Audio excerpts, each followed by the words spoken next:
You are Locked On Wolves POSTCAST, part of Locked On Minnesota on the Locked On Podcast Network. Your team every day. That's 4 in a row for the Wolves. They take care of business tonight in Memphis, 131-114. That's your final.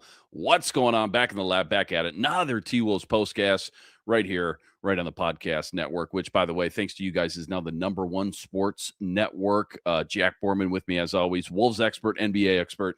Give him a follow on X, at JRBorman13. Luke Inman, at Luke_Spinman. Go follow our guy, Ben Beacon, as well, please. Host of the Locked On Timberwolves show each and every day. Jack, I want to get into a game MVP, biggest X factor, plus what we'll be talking about tomorrow as well. But just off the top, Wolves coming in tonight, trying to make it 4 in a row, starting to get the train off the tracks a little bit, build a little bit of momentum here.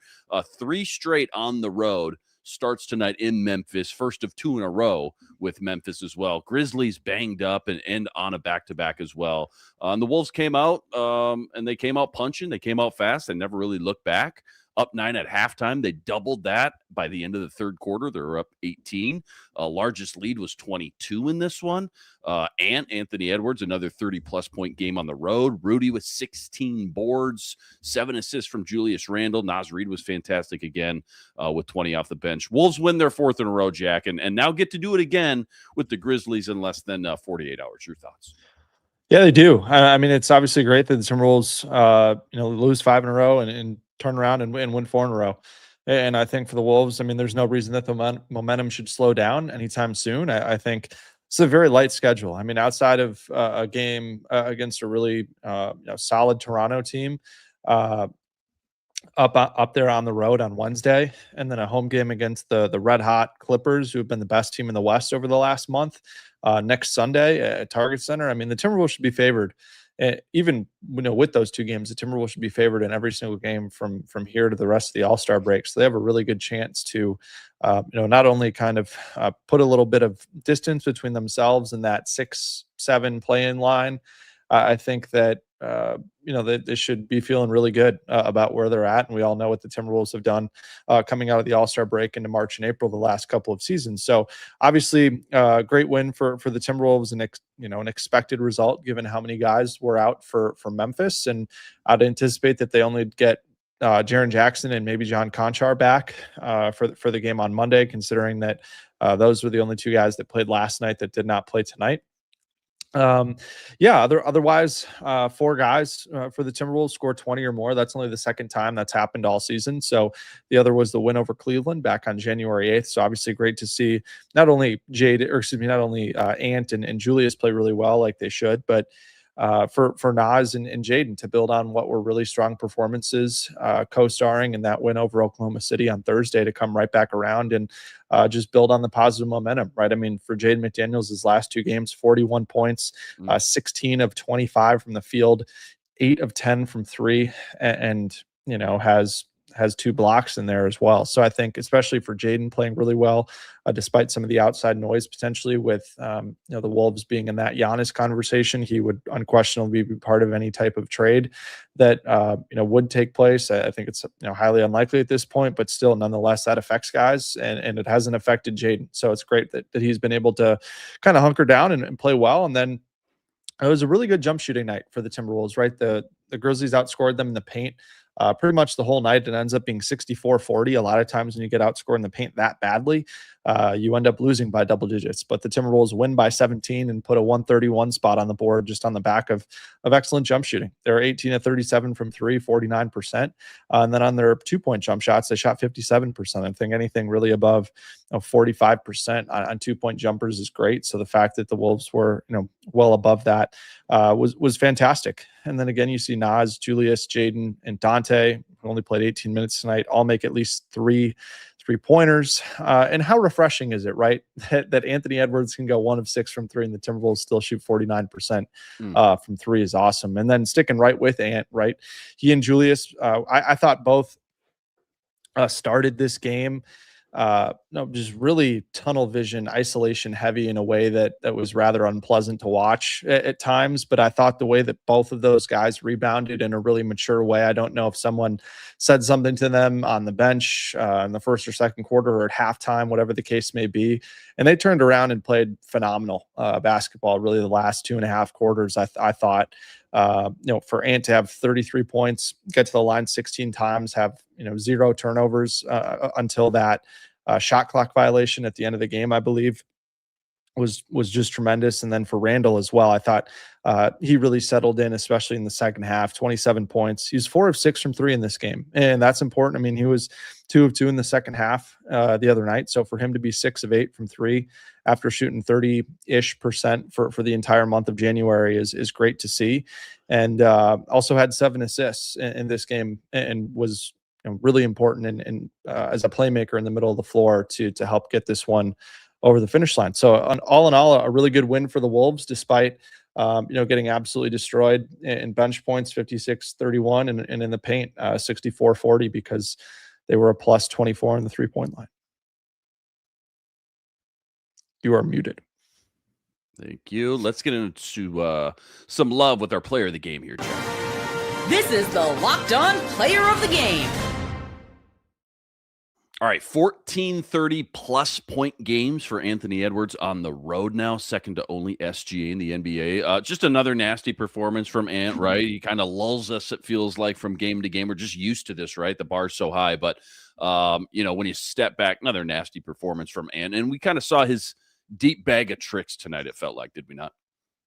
Yeah, for sure. I think the whole package was on display for Anthony Edwards. And I think, again, you see early in this game, again, Wolves like to run that very high pick and roll with Edwards and Rudy Gobert, and the Grizzlies were trapping, hedging, showing, all those types of things to try to prevent Ant from getting downhill into the paint.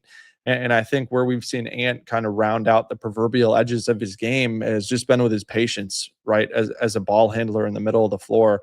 And you saw him not panic. He got off the ball, and then he got it back in the middle of the floor and went to work in isolation. He also caught the ball with his back to the basket at the nail, and at the elbows, which is where we see Julius Randle like to work. But the Wolves ran a lot of similar stuff to get Ant the ball in those places. And then he did really, really well to, whether it was get to the foul line, like I said, 16 free throw attempts for Ant is absolutely fantastic. And I mean, no one else on the Timberwolves had more than 4. And outside of that, nobody had more than 1. So for Ant to just kind of carry the load and kind of slow things down when the game kind of got out of control, with the Grizzlies just flying up the floor and wanting to make this a track meet, was great. And I think, again, for Ant to be able to get down in the post and make those turnaround jump shots, draw fouls that way, and then also bring a second defender, whether it be the high X from the middle of the floor or the low X from the baseline, and be able to have counters to all of that and still make on target passes that create open jump shots and allow for extra passes and kind of those hockey assists that we talk about. But again, then the change of pace is just great too, right? He jetted to the rim and got to the foul line a few times, and then also used that decel move that we've come to know and love from him and Jaden and Nas to draw fouls and score as well. So I think for Ant, again, 14 free throw attempts in the first 3 quarters, didn't really have to work very hard in the fourth, with the game pretty much out of control, or out of hand, was great. And I think just again, like I said, patience is kind of the biggest word that comes to mind, right? You've seen Ant kind of feel teams out in the past and determine kind of how he wants to attack them. But I thought, he was just in attack mode from the jump tonight, and kind of turned the tunnel vision off and got everybody involved in a way that, I thought was important, just because, it's tough when your best player is just pounding the air out of the basketball for the whole entire time. And I think we used to see Ant do that more often, but I think he's really trusting to get off the ball early, get it back later in the shot clock, and then go to work. Yeah, no doubt. Well said there. Plenty more deep dive from this one. What we'll be talking about tomorrow, that's all coming up right after this. Quick reminder, tonight's episode brought to us by Monarch Money. Ever go check your bank account and go, where'd my money go? Dining out, online shopping, entertainment. So easy to lose track. That's where Monarch Money comes in. Not just another budgeting app. It's a complete financial command center. You can track all your accounts, your investments, your spending. It's all in one place. So you stop just managing your money and instead you start building some wealth. Take control of your finances with Monarch Money. Use the code LOCKEDONNBA at monarchmoney.com. You're getting 50% off your first year. That's monarchmoney.com. Code LOCKEDONNBA. You're getting half off your entire first year. This episode also brought to us by Prize Picks. Without a doubt, most fun I have playing daily fantasy. You can win up to 25 times your money this NBA season. And why I love it, so easy to play. All you got to do, you select 2 or more players. You pick more or less on their projected stats. Could be points, rebounds, assists, three-pointers, you name it, they got it. Plus, they now offer Apple Pay, quick and easy deposits into your account all season long. Right now, go to prizepicks.com/LockedOnNBA. Use the code LockedOnNBA for a first deposit match up to $100. Okay, Jack, I want to get into what we'll be talking about, but first, let's bang out the biggest X factor from today. It's time to reveal who made the biggest under-the-radar impact with today's X Factor. All right, Jack, biggest X factor for the Wolves tonight. Couple good options. Interested to see which direction you're going to go here tonight. Biggest X factor for the Wolves, who was it and why? Yeah, I mean, you could have gone to Jaden McDaniels for the way that he continued to play really well and do so really efficiently. Jeff in the comments was asking, relative to usage, where does Jaden McDaniels rank by points per game and efficiency? I don't have the points per game numbers in front of me, but in terms of guys who are at Jaden's usage rate or lower, 18%, and play at least 30 minutes a game, the only guys that are ahead of Jaden in terms of effective field goal percentage are Rudy Gobert, who's number 1, no surprise there, and then Mikal Bridges, Josh Hart, and Wendell Carter Jr. for the Magic. But if you want to go by true shooting percentage, Jaden is 3rd behind Rudy and Wendell Carter, and so obviously he's scoring more points per game than both of those guys. So you could make a great argument that for his usage rate, he's been the most efficient player in the league when you consider how many threes he takes as well, and the fact that he's shooting 44% from 3, which is pretty remarkable considering he shot 33% a year ago and 33.7% 2 seasons ago. So just to answer that question quickly, but yeah, I think tonight's X factor for me was Naz Reid. I thought that this was just a classic banger of a game from Naz off the bench, where he just came in at a time where everything was I don't want to say stuck in the mud offensively, but I think we were getting into some of that isolation heavy basketball. And I think Naz does such a great job of getting other guys involved, making quick decisions with the basketball, whether it's a pass, a shot, or put the ball on the deck and go to the hole. And I thought that just his ability to move without the basketball and find open space on the perimeter and then knock down open threes was just tremendous. I mean, the last 3 games entering tonight, in each of the games, Naz had at least 15 points, 3 made threes, 7 rebounds, and 1 block. I mean, if that's not 6th man of the year type stuff, I don't really know what is. Should be the overwhelming favorite at this point of the season. Clearing guys like Jaime Jaquez, who had another good night for Miami tonight, but again, ties the season high with 6 threes off the bench. And again, 9 rebounds for Naz. And then you add in 5 assists, 3 steals, and just 1 turnover in his 31 minutes.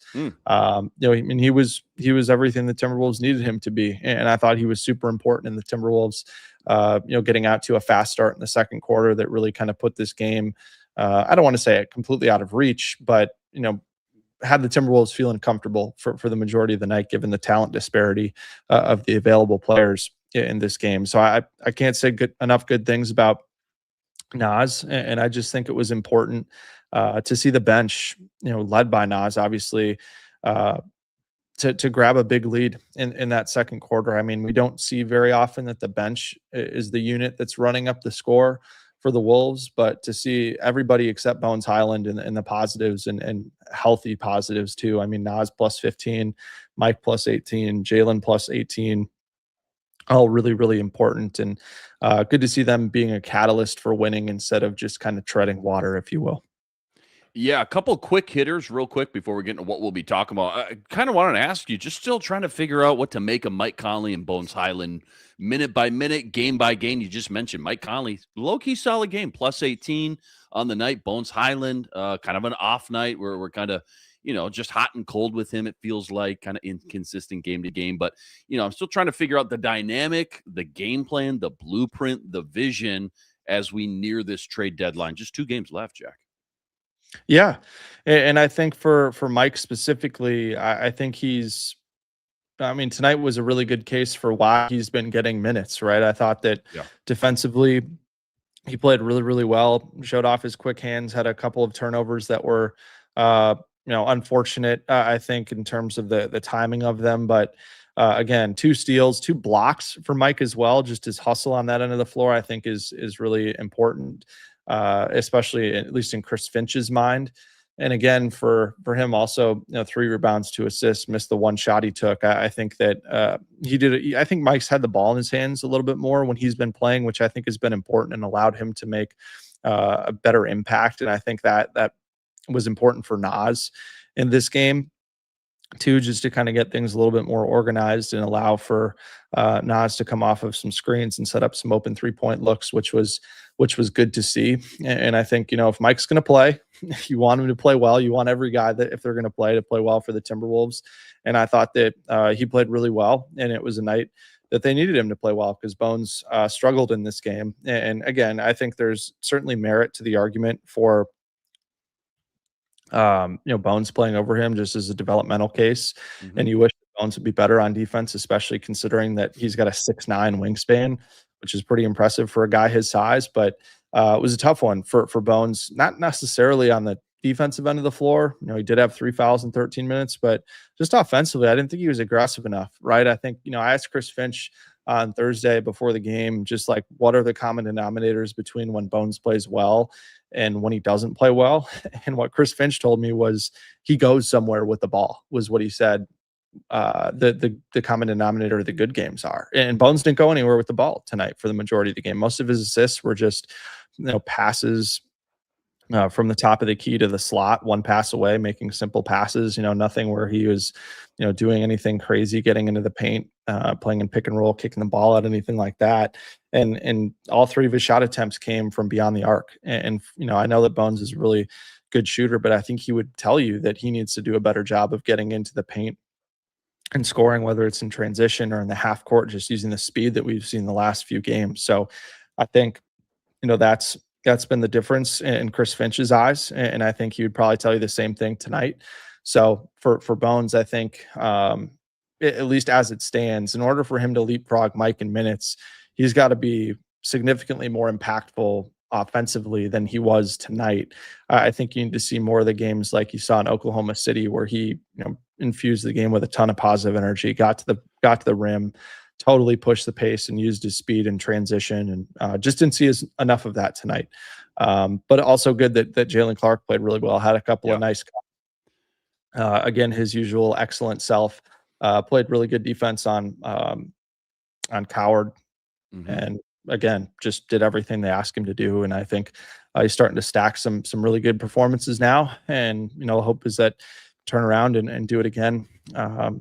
Do it again on Monday night, especially if Ty Jerome, who made his season debut for them with the calf injury, is able to go tonight. He was limited to 20 minutes, but had 20 points and 6 assists. And so if Jaren Jackson's back, I'm sure Jalen will get switched on to him at some point. So they'll need him to have another good performance on Monday night.